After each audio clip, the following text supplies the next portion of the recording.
Hello again. I was laying there in bed and thinking, something I often do, musing, thinking about this passage here in Hebrews. For everyone who lives on milk is still a baby and does not yet know the difference between right and wrong. But solid food is for the mature people, whose minds are trained by practice to distinguish good from evil. Hebrews chapter 5, verses 13 and 14.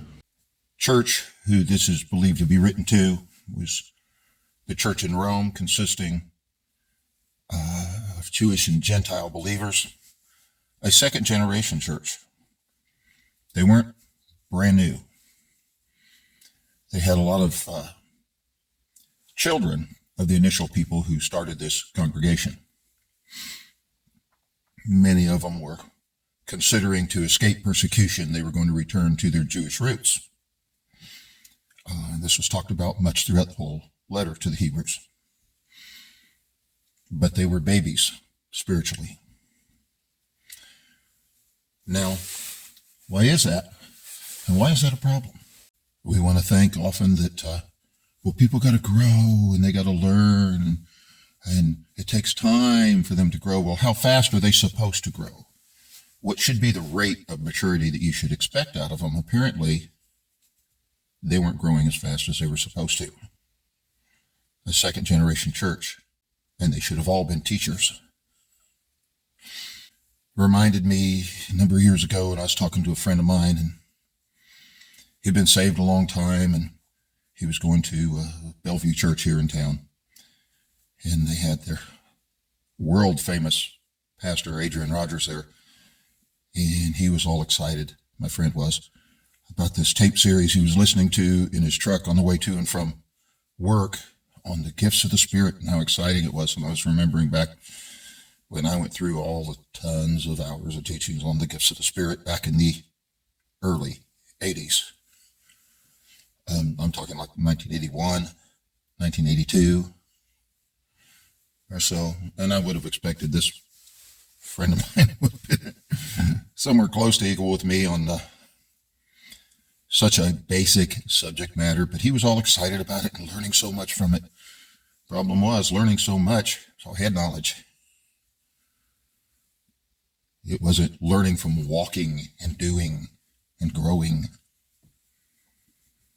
And that's something I saw a lot with everyone that I knew that was part of that congregation. But you know what? This is not to rag on Bellevue or Adrian RODGERS, because it's the same thing with people that were heavy into R.C. Sproul. And with both, we tend to be going over the same basics and never getting it.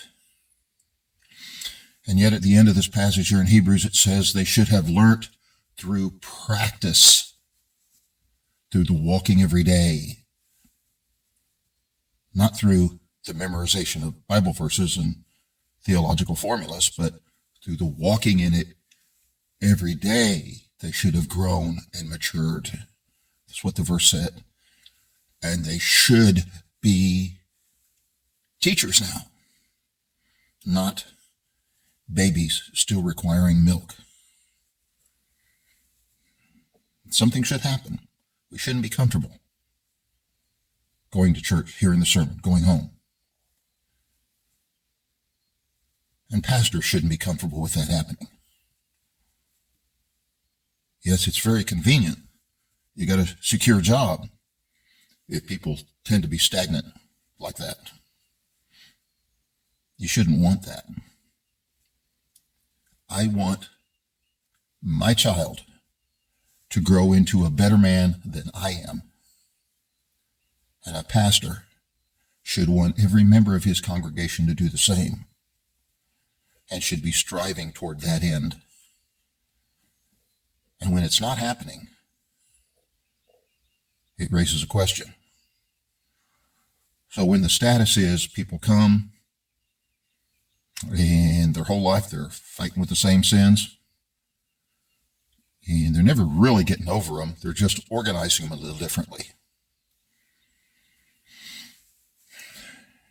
There's a pattern here There's a system here, a system that is designed so that actual maturity never happens.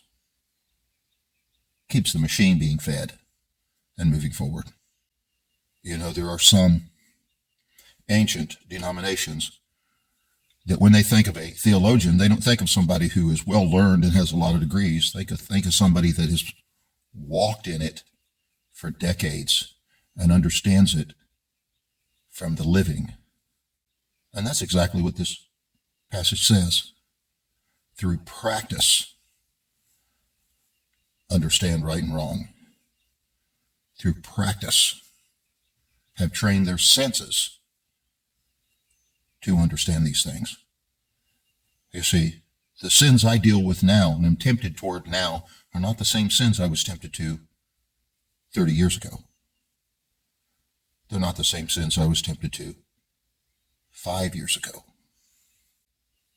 Shame on me if I can be drugged down by sins that I was tempted by 10 years ago. But I wasn't even aware of. The sins I have to fight with now and struggle with, I wasn't aware existed 30 years ago. Because there's an ongoing process of maturing, an ongoing reaching higher. No, I don't need teachings on things like the gifts of the Spirit, grace, again, the 5 points of Calvinism, whatever it is, the basic things. Really think about it. All the doctrinal things that you and your friends are enthusiastic about, take a look at them. See if they're not fundamental, rudimentary, basic things to Christianity, baby food. And you just keep staying in the baby food, having not yet trained your senses to move on past them, because you're in a system that doesn't want you to.